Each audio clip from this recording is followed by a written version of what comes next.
Josh. My life ambition is to be like Bill Gates. Wait a minute. No, Jeff Bezos. Bill or Jeff? Bill or Jeff? Bill, Jeff, Bill, Jeff, Bill, Jeff, Bill, Jeff. My life ambition is to be like Bill or Jeff. But while working on that, I'm currently a geek. Geek? Sorry, I mean a nerd. Long minutes of a nerd. Shh. A nerd is simply someone who has a PhD in coding. I'm actually a programmer. Much better. Thank you. I'm also a future skills activist. What is that? I go around speaking to people on the need to embrace technology and the skills of the future. You want minutes? Is that what you do for a living?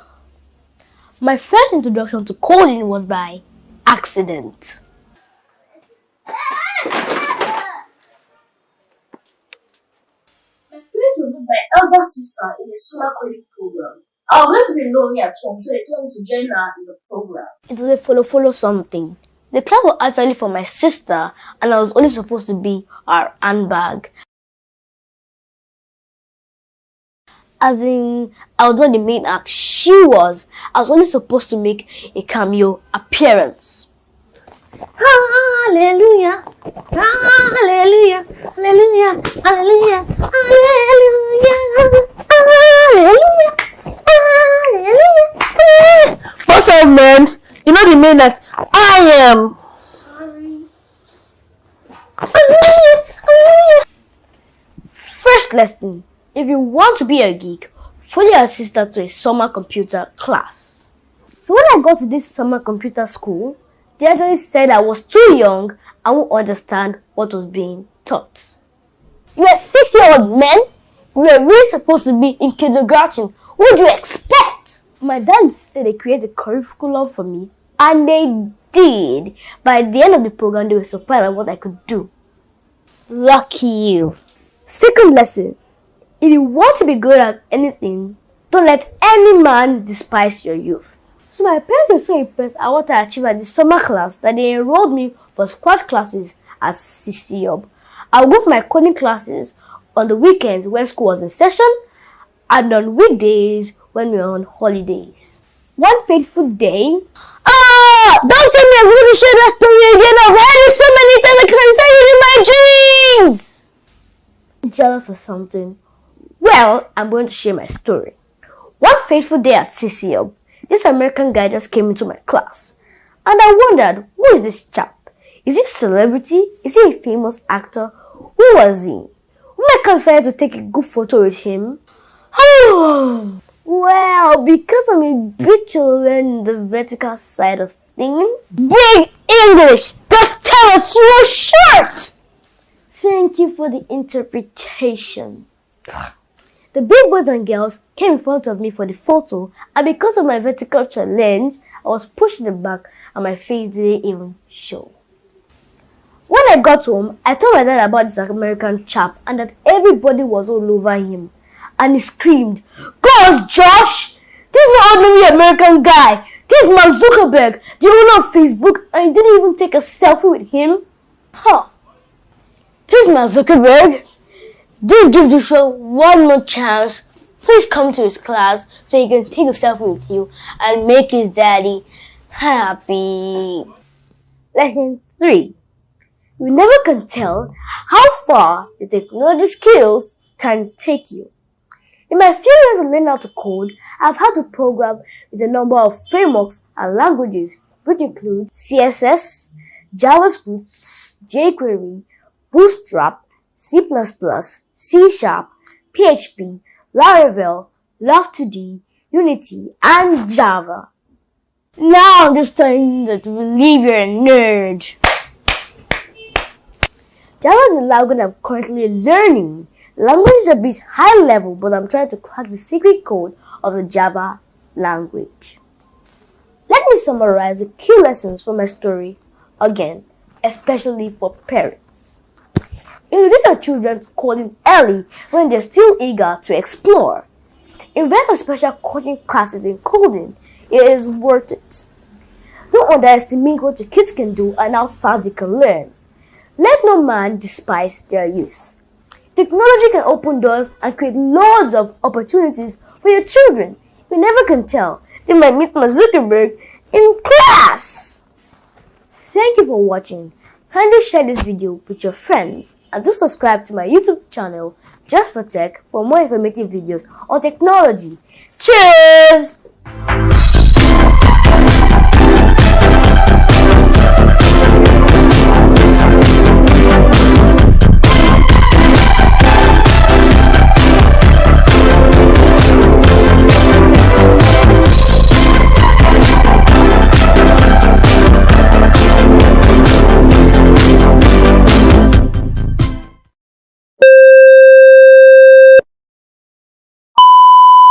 Sorry, I mean a nerd.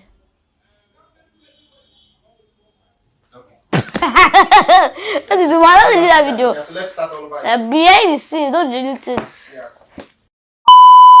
Thank you. Let But us start I again. could Let's start again. more informative video on technology. Say it again. Listen. Thank you for watching. Okay, space. Thank you for watching. Thank you for watching. Let's just start the video again. But thank you for watching.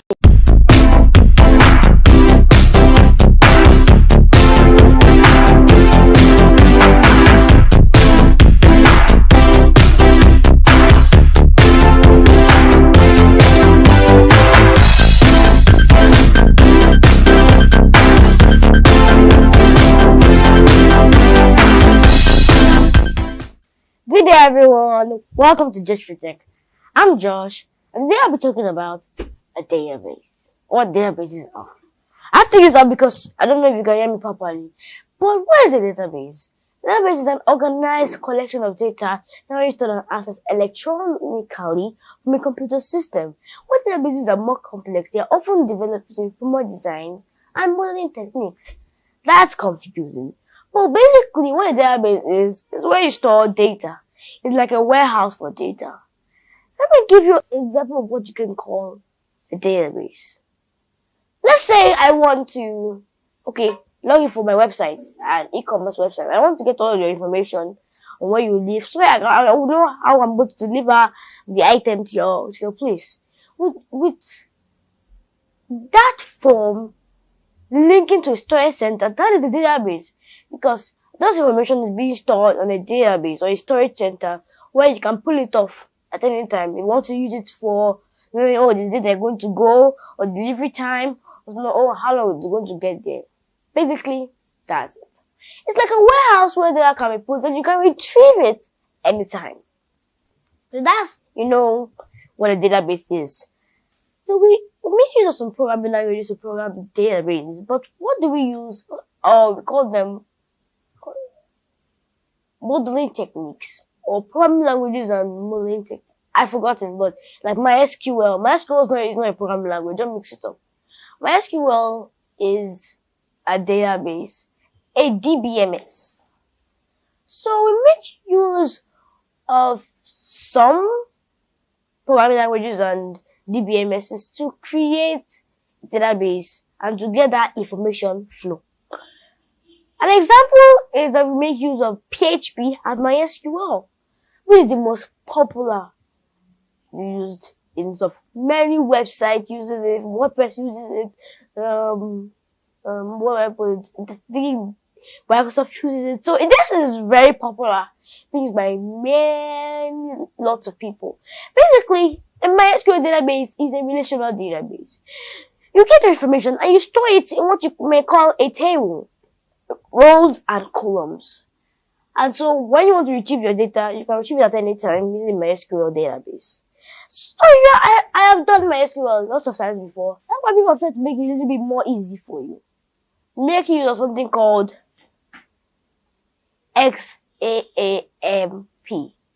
or XAMPP. XAMPP is like a maybe look like a Pokemon, something else. Something that helps you to get closer to your MySQL database without the use of that stress of creating it. You can create it seconds. So people are trying to make creating your database more easy because I don't want to spend a whole lot of time just because I want to create a login page for my website. A lot of people have tried to create lots of things to help you to have a faster way of creating your database. It's time. It's time. Because I cannot spend a whole 10 hours trying to develop a MySQL database where I can do it in just 10 minutes using XAMPP. So, then I'm talking about PHP. What is PHP? PHP is like, the tube where it passes through. Where it gets to the storage center. Let's say you are someone that you want to sell your goods on the e-commerce website. Yes, you get it from the person, and then you don't have a delivery man that will come. Oh yeah, where's the stuff? And put inside his car, his van, and take it to the warehouse. But without PHP, it's like the delivery man or the delivery van that is taking it to the warehouse. The warehouse is the storage center. And you can retrieve it if a user buys it. So you can put an e-commerce or a website that sells stuff. You can put it in the way of the database. And by the way, e-commerce also use database because when you're able to get your information, your delivery status, your name, your ordering number, it's all database oriented. So if you want to make an e-commerce website, you also need a lot of database to back up the information coming in. This is when you want to create a CMS, a content management system. I don't want to get too off topic, but what a content management system is the way you can be able to, when you have your website, it's like, it uses databases, let's put it like that you can easily edit or do your website without any problems from site. In case you build a website for somebody and use PHP and MySQL, and the person cannot access and has to be calling you every time, it's going to be a huge stress. That's why if you want to build a website, you use CMS, like WordPress. If you do WordPress, the owner or the user that you are working for to build that website can to change it in seconds, web node. But people can also build a CMS. But if you want to have a CMS straight and forward, you can use WordPress or you can develop your own with PHP and MySQL. So that is basically all for PHP and MySQL. Storing tables, relational databases, and also deliverable. Then we have another guy in the block, or another kid in the block, which is MongoDB. What is MongoDB? MongoDB is a database. But it's storing in your tables or it's not a relational database, it's no SQL database. Not just storing in your tables, you store it in something called JSON-like documents, in documents. And it's easy if you want to get your database up and running now. That's why a lot of them, and especially if you don't know PHP and MySQL, because a lot of JavaScript developers right now are moving to MongoDB. Facebook is moving to MongoDB, Microsoft is moving to MongoDB. Lots of companies from all over the world are moving to MongoDB because they think it's going to be more better, or it's going to be easy to actually change since 70 documents. It won't be that hard to develop with data, or to pull out the data, or to retrieve the data, to use the data for something else. That's why people are moving to MongoDB, because it's easy to build. In a few 10 minutes, you can get your database up and running. No big deal, because MongoDB is just a database, but a database that helps you to do your work faster. XAMPP and WAMP, yeah, they are good, But when you use MariaDB or MongoDB, it makes it different because let's say I don't know JavaScript that PHP at all, and I want to quickly build a database on my website. And I ask, oh boy, hey, how am I going to build this database for my own website? I don't know how. I'll hear PHP and MySQL. And that will get me provoked because I don't know PHP and MySQL. That's why MongoDB keep the step today. It says, okay, oh yeah, you know JavaScript, go and develop me. I'll do it. Everything is fine. MongoDB is easier to work with. And people say it's faster to work with. That's because you don't need to start sorting out your tables. Because you store it inside tables or long tables that you go check all over again. You can store it in a document and pull it out easily. That's the key what MongoDB is. Databases, without a database on your website it's not like useless, but it's not usable. And that's the truth, because if you make a website that is with a database, it's basically just when you have eba with no amala, with no okra soup. Without the okra soup, you will be able to enjoy its amala. Because without that database on the website, you won't be able to have website to be what people want. You cannot be able to get information from users. You don't know who the users are coming on your website. You don't know the users that are leaving your website. You don't know what's going on your website. You don't know the names of people that are using your website. You don't know their emails. You don't know how to contact them. You're just basically eating eba without soup. Eating rice without stew. That's basically all for a database. Thanks for watching. Please subscribe to my YouTube channel and share this video. Smash the like button and leave a comment down below. Thank you. God bless you. And bye.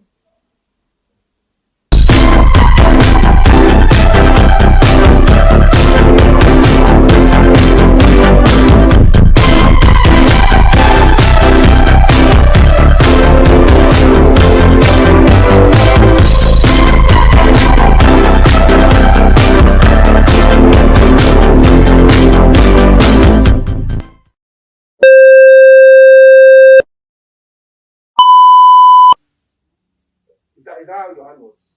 So talk about the Ebanoko. Just say. Ebanoko. No, not say Ebanoko. Say the way. Okay. So, a website is like. Website? Oh God. Yes, I don't see what I said. A website? Yes. A website. I hope you are recording. Okay. A website is without a database is like eba without okra. Eba and okra? I don't know. Why? You are talking to a global audience. And why not bread and peanut butter? Peanut butter. I come from Nigeria. This is what we eat. This is what we eat here. Eba and okra, namala, and ewedu, and rice and stew. Just yeah, look serious. Sit properly now as if you are talking. I use that, say that about knock off thing again, and then I'll now say about knock off. He's not hearing this tonight. Unless you like and okra. Wait, where's our spoon? Peanut butter. This is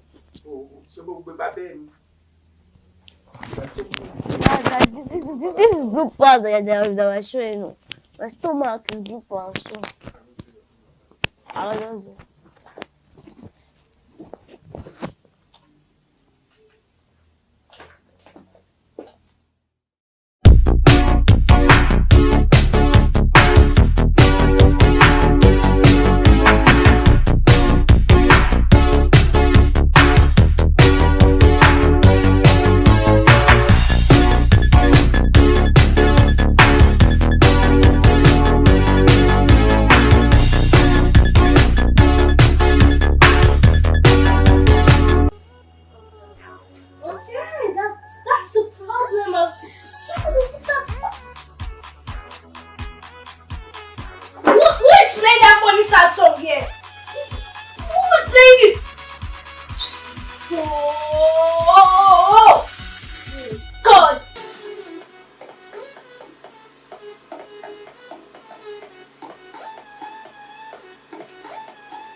apologies.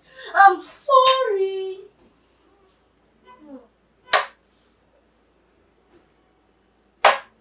What's kidding me? He don't know.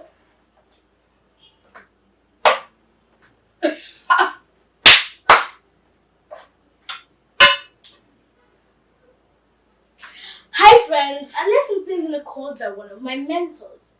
Let me share some of those ideas with you. It's about the big shifts that the information revolution is creating. So we used to hear that knowledge is the king and information is power. That is true, right? Well, if knowledge is king, I'm sad to announce to you that the king is dead. Who killed the king? Who killed the king? Who killed the king? Well, Google it. In the past, people were held in high esteem for what they knew and were paid handsomely for providing solutions with that knowledge that they had.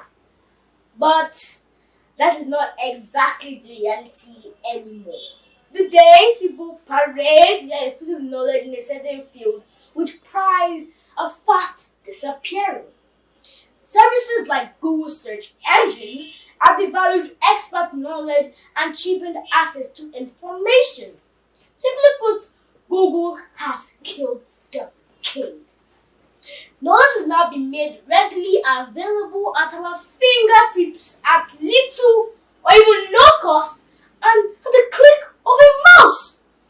You can access the knowledge of an expert to answer almost any question or help solve any problem by simply doing a Google search or posting it on a forum for free. So, why should I still pay some expert for his own knowledge? A while ago, I hit a brick wall while playing a game in Love 2D. Ever heard of that software before? That was a laptop before. To resolve the issue that I had, I simply checked out a couple of Love 2D forums. I checked out Stack Overflow, and I was able to get the answers I needed to debug my code. I did not need to pay an expert. See, and I have continued to do this again and again and again.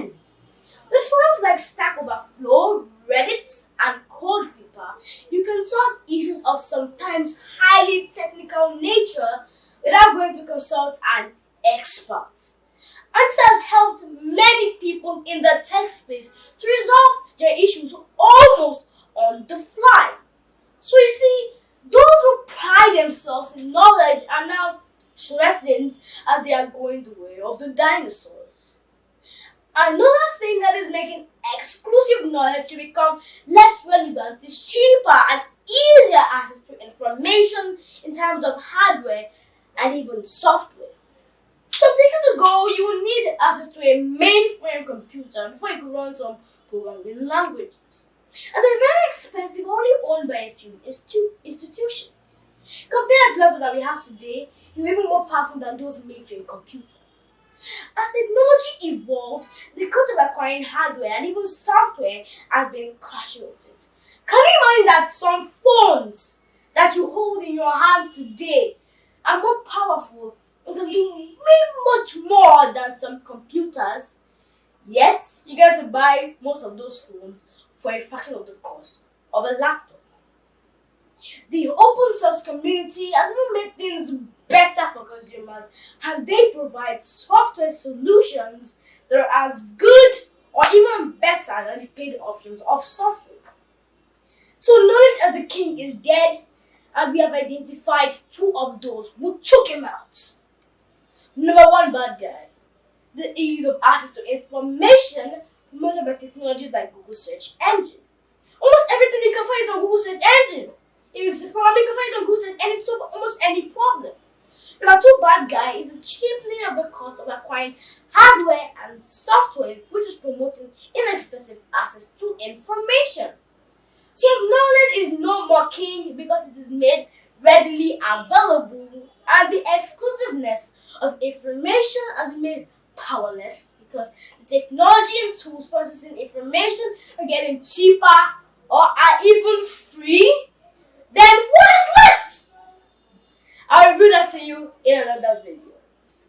Thank you for watching this video. Do subscribe to my YouTube channel, smash that like button, and leave a comment below. Bye!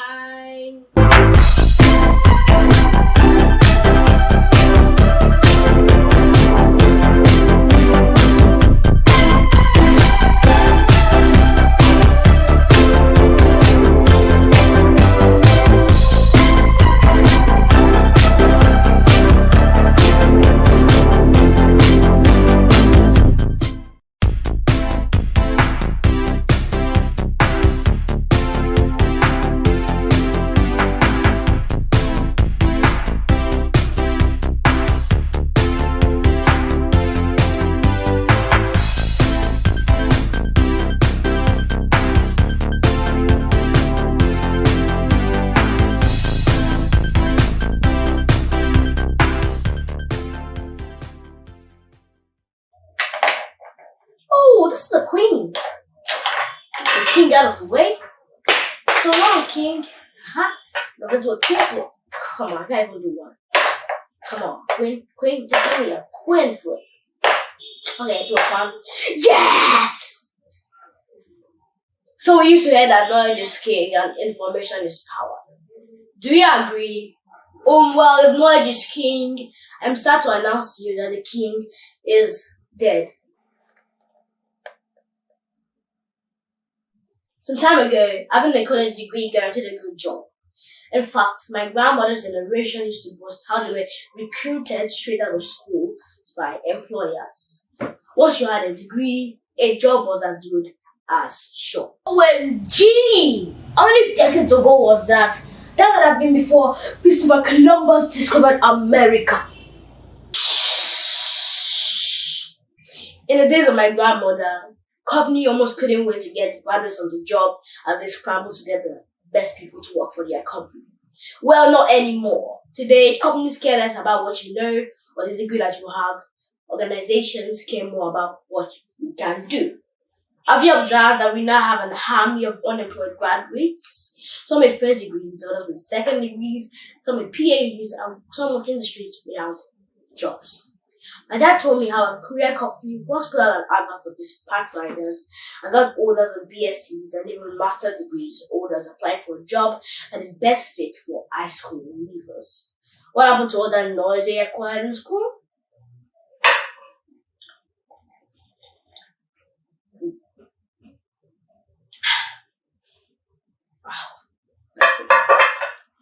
Let me announce to you that we are no longer in just a knowledge-based age, we are now in a skill-based era. You know, in the tech space, there are a group of people that get an idea of a knowledge domain, do a few superficial stuff, and then jump out and start calling themselves experts. Instead of getting into the depth and mastering their skills, they are too eager to wear the badge of honor. The amount of noise they make is higher than the quantity of programming that they have done in their entire lives.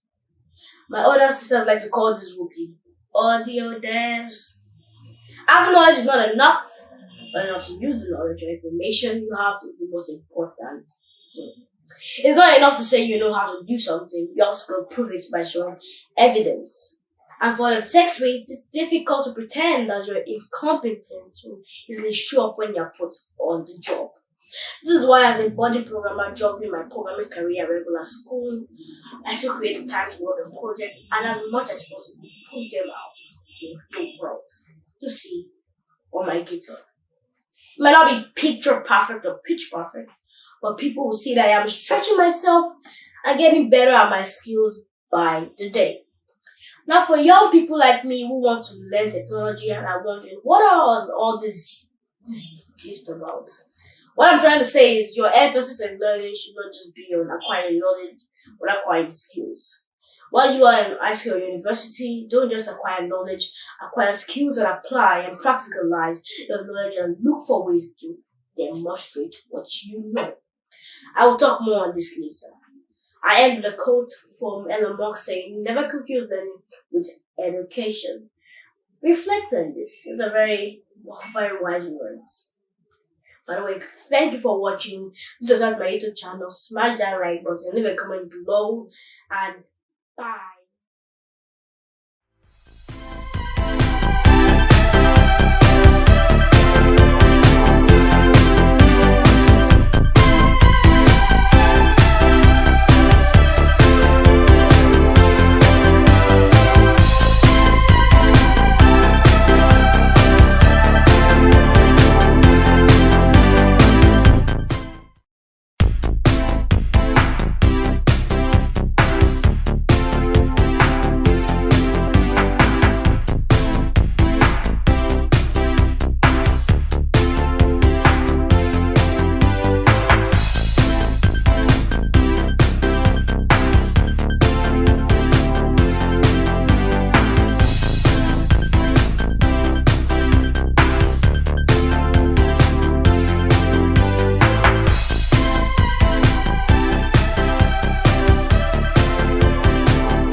Hi people, I'm Joshfortech. I'm a programmer, speaker, and future skills activist. And today you're going to be talking about the famous guy, the loop. What's a loop first? What's a loop? You might have heard it maybe in films like repetition. I said it in my last video too, but loops are just simply repetition. You can hear the loop. So today I'll be talking deep into how loops work. So, what are the types of loops? We have the while loop, we have the for loop, we have the do while loop. I'll be talking about all of them, but I'll go a little bit into all of them. So I won't be talking too much about all of them, but I'll go a little bit into them. Let's go brief, the surface. Those are the surface. So, what's a loop first? As I said, it's repetition. How does it work? Using incrementing. What does it mean to increment? Now I'm going too far out of topic. But let's say incrementing is just like the count till it reaches a point where it says it wants to stop. So this is how the loop works. So first you have to initialize a variable. Now I've already talked about variables, but it's just like a small container where you can hold stuff, letters, numbers, and basically anything you want to hold. There's also a constant. There are a lot of them. You can search on them on W3 Schools and www.w3 Schools, and also other websites that will teach you more about the variable. So I store in a variable which has the value of 0, which has like the value of 0. It's because that what I'm putting inside that container is 0. So we have the value of 0. So when I create a loop, it's actually supposed to keep looping till it gets to the point where it stops. Just like when I've told you about loop before, but let's say that I was given a job to do. And let's say I have to keep going there every day and doing the same thing till the end of the year when I go for celebration or go for my vacation or my holidays. That is a loop, because you are looping till the 365th day or 306th day in a leap year. Wait, it's not wait. You might have stopped working by November to have your holiday, but the fact is that it's all a loop. Because the work is that you're working every day, maybe not every day, but every day till it gets to that November that you want to break. And then you stop. But you start looping again. But let's say for that first year, it's a loop. Because you keep looping, you keep doing your job until you get to the day when you want to do your holiday. Same thing for a loop. That number that we initialized or that we created is going to keep looping until it gets to the number that you want it to stop at. Let's say you want to loop my name 10 times. So the fact is that if you put 0, your I, if I is still less than 10, let it keep looping. So that I will keep looping until it gets to 10, then stops. It was for all programming language, Java, JavaScript, C#, C++, whatever. It's all the same thing. Looping is the same thing for every language. Just like one step, till you reach the place that you want to go. Loop relates to life in many different ways. So loop is really simple. I guess I've explained. Okay, wait. Did I explain what a while loop is? I guess I did. But there are more of them. We have the for loop too. which is actually the same thing, but that you can perform the same work with that, but sometimes for loops can be used for different things too. Like the syntax in which you put is not the same. Even if you can do the same thing as the while loop does, it's not the same. You can initialize the number that you want to keep counting, which means create the number that you want to keep counting inside the for loop, not outside like for the while. What I mean is that when you want to create a while loop, that variable is outside. It's not inside your for loop. Neither the parameters, that means the inside the parentheses, which is those brackets. And for the for loop, it is inside the brackets, but for the while loop, it's outside of the brackets. So simply, it's very different. So how do you increment? You increment inside the loop itself. Let's say it's a while loop. You increment inside, like I++. Let's say the variable name, the variable name that you created, or the container name that you created was I. So it will be I++, maybe B++. That thing enables you to keep counting and increasing its number until it gets to 10. Now the last one, the do-while statement. What is that? It's way different than the two I just talked about. But the fact is that you create a loop that it keeps doing it until it gets to false. Maybe like the while loop that it was doing like that, like until it reaches 10. But this one, you have initialized, made it to be true. But until it will keep looping that stuff that they want to loop until it gets to false. So do while is very simple to operate. It's different, and people say it's better, people say it's not great, because you can't be that specific until it gets to false. People might call it, oh god.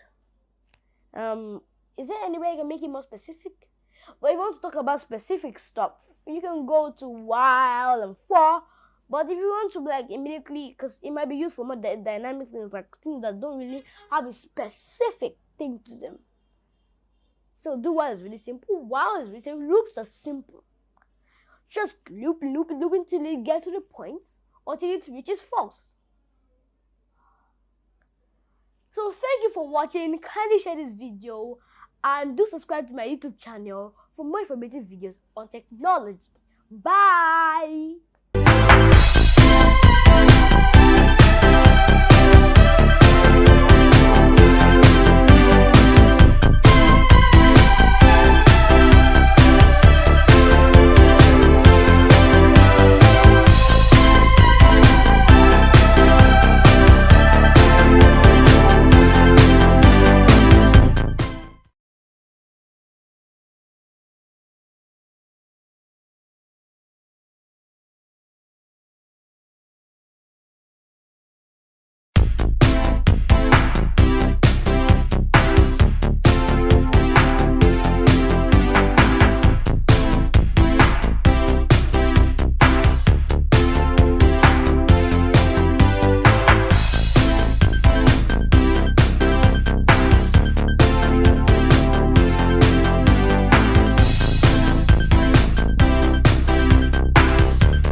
Hi friends, my name is Joshfortech. I'm a programmer, speaker, and future skills activist. And I'm going to be talking about the best game development platforms. So quite a few. But my best game development platforms are many. I have Godot Engine, Unity, Unreal Engine, Game Maker, many type of games development platforms. What are the ones that work the best for me and ones that I like people to use that people have done great things with? The two I'm picking are Unity and Unreal Engine. Games, once the games that we made with Unity, there will be many games. Like, there are counts of number of games that are very, very they have good RPG, good 3D. and they all look nice. You see, the Unreal Engine has big graphics. Graphics from this, graphics from that. You see the way you see the way the 3D models look like realistic. So let me go deep to Unity. So what's Unity? Unity is a 3D and 2D game development platforms. A lot of games have been built with Unity. So why do I think Unity is good? The reason why I think Unity is good because it gives you a place where you can play around with light and RPG settings if you want to be a 3D game developer. And you can also do 2D. You can connect it to your Photoshop.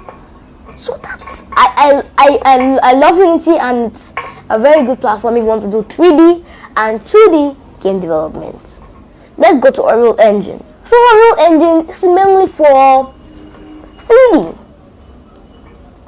You can build fast games by just taking wires and connecting them. So sometimes you don't even need to code in Unreal Engine. You can choose if you want to code in C#, but sometimes in Unreal Engine you don't need to code.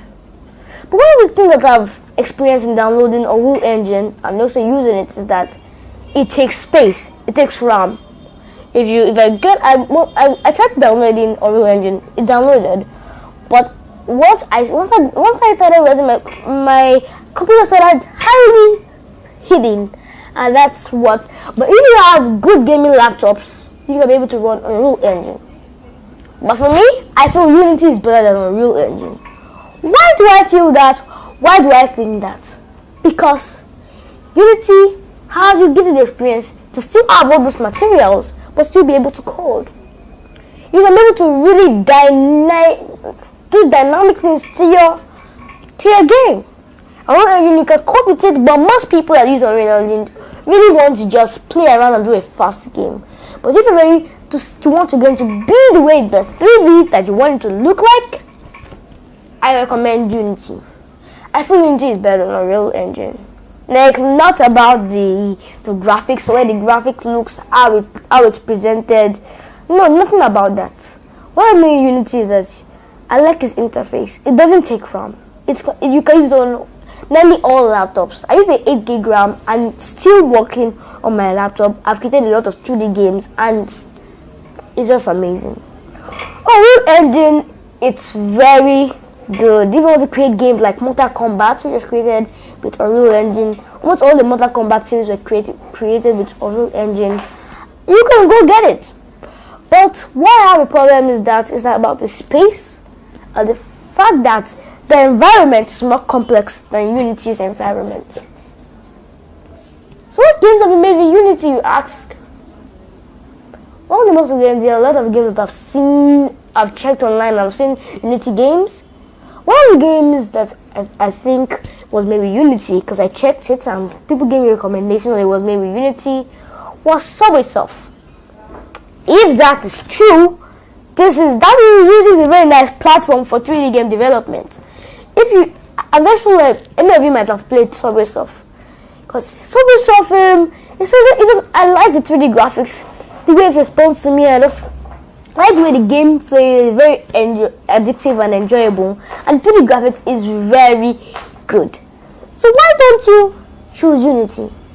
If you have a low-end laptop and you want to do the game the way you want it, 3D games and 2D games, I recommend Unity. More value. You can get more money. You have value. You can get more value. Sorry about that.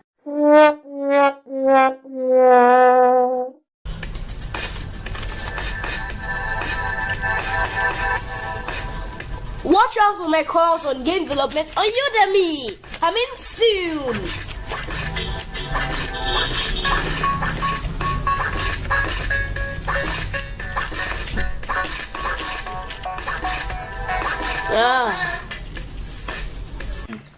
Thank you for watching. Kindly share this video and do subscribe to my YouTube channel, Joshfortech, for more informative videos on technology. Bye!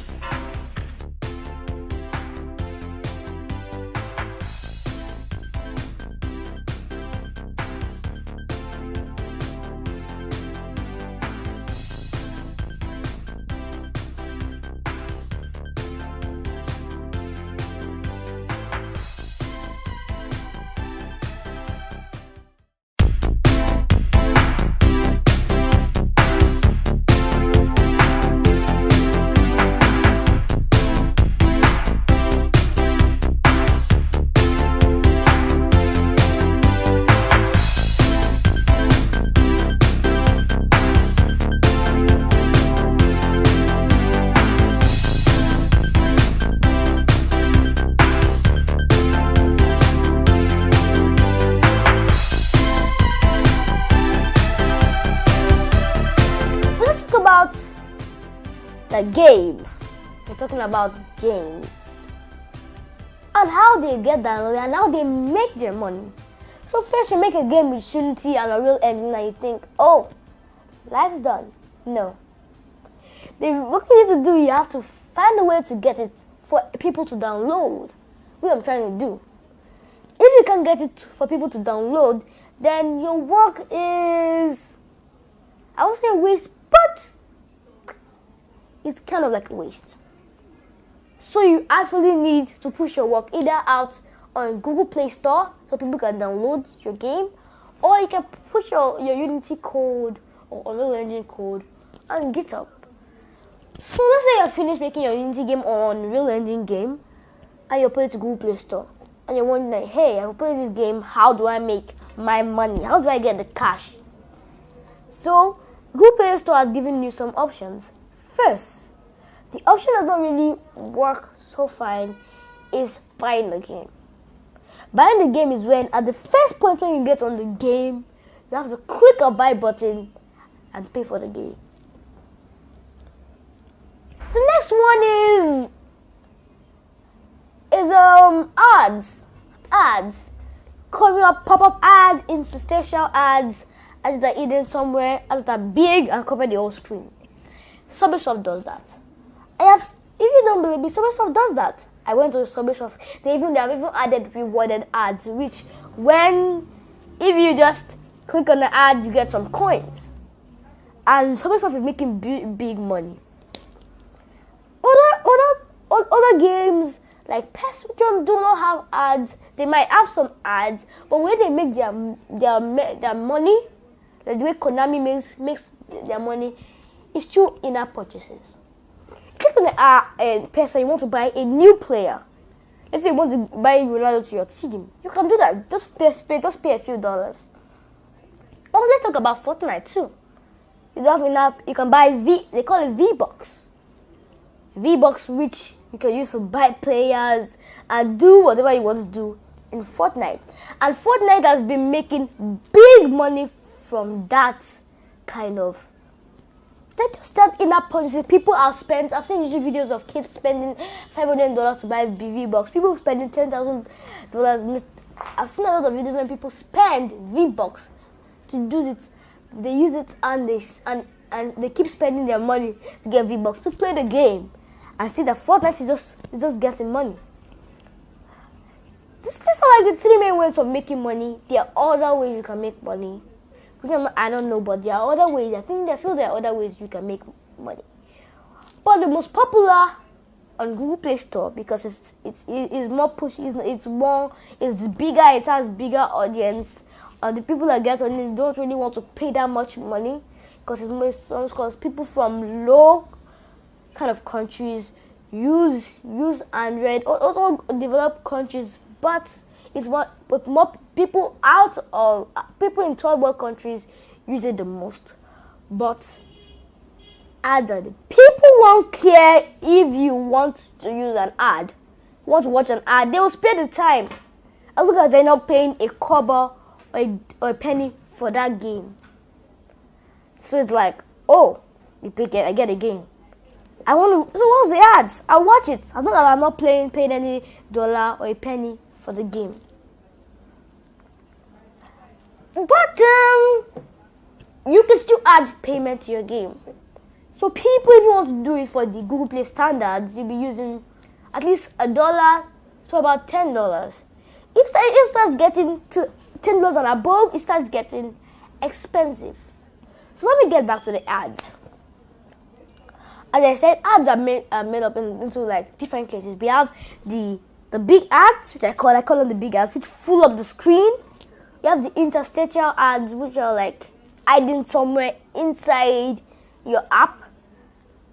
We have the rewarded ads, like Subwaysoft does.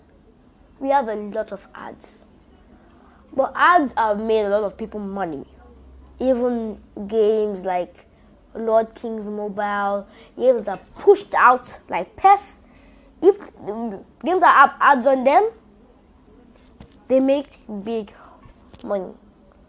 So games like Talking Tom, I downloaded the game and look, what I saw was that, the Talking Tom news, what I saw is that if you want no ads in the game, if you want more features, just pay $1. And I'll be willing to pay that $1 if I want more features, because it's small, and I can get more value. I can get more value. Sorry about that. It's small, but I can get some more value. So let's talk about more things. You might have heard of Minecraft almost a lot of times. Minecraft everywhere. Is it recording it? Yes. Yeah? Is it recording already? Yes. It's funny. My laptop. What's that? Seriously, I spoiled this video. I'm not playing video. No, don't pause it though. Don't cancel it. No, you will cut out that part.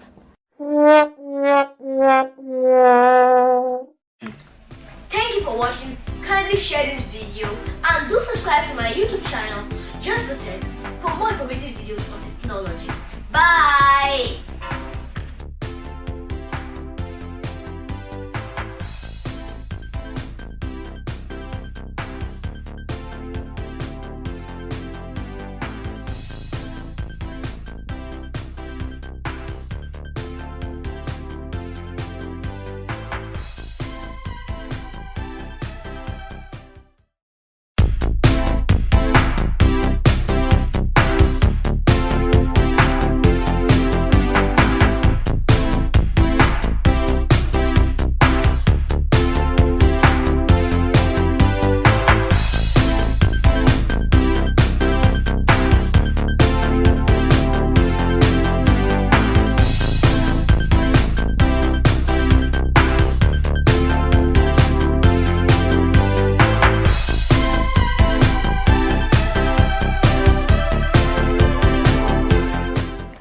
Hi people, I'm Joshua. I'm a programmer, speaker, and future skills activist.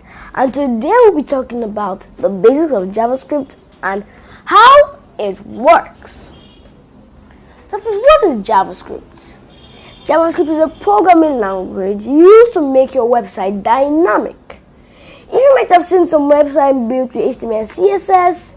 Some of them just look dull and you click a button and you don't see anything, or it's just plain old website with just links. But what does JavaScript do? JavaScript can give you the ability to be able to make your website dynamic and make people excited. Like when you click the button, a pop-up comes up and tells you this, or you enable voice recognition to your website. There's a lot of things you can do with JavaScript connecting to websites. JavaScript will be used for many things like machine learning, TensorFlow.js, which I built an image classifier on. We also have we have Node.js, we have Electron.js for desktop apps. We have React Native for mobile apps. We have a lot of things you can do with JavaScript. So what are the requirements that you need for the coding of JavaScript? First, you need a code editor or IDE, which you call an integrated development environment. You also will need a browser. You also will need basic understanding in HTML and CSS. So, what are the first steps to making your first JavaScript app? First, you have to write the code, which is the most important part, and then load the code, load it to the browser, and then execute the code, which simply means running the code. So, write the code, the most important part, load the code, and execute the code. So, let's talk about basic things that we have in JavaScript. We have loops, functions, and conditions. There's still more things you can do. You can check JavaScript documentation. You can go to www.3schools. There are a lot of places to learn JavaScript for free. even free code camp got some JavaScript classes. So if apart from loops, functions, and conditions, we also have libraries, and we have plugins, and we have APIs for JavaScript. So let's first start with what a condition is, the basic understanding on what a condition is. Let's say a condition is if or else. Like, if this is equals to this, okay, let me make it simpler in real life. Let's say you want to go and get some ice cream, and you had another boy. He said that if this boy equals nothing, no ice cream for him. But if this boy is being obedient, of course, there's some ice cream for that guy. Simple. If and else. Else is that if the boy is nothing, is the if. No, but if else, that means you get some action because you're being obedient.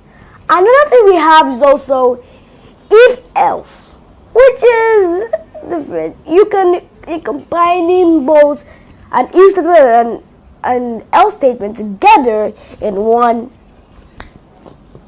Just merging it together, and it's good for a lot of things. And conditions are very simple in programming because you use it a lot in programming. So I conclude that conditions are not hard. It's just like an if and an else statement. Like if you click a button, it's supposed to allow something else. Just leave the blank page. And loops also just like a repetition of things all over and all over again. So thank you for watching. Kindly share this video and do subscribe to my YouTube channel for more informative videos.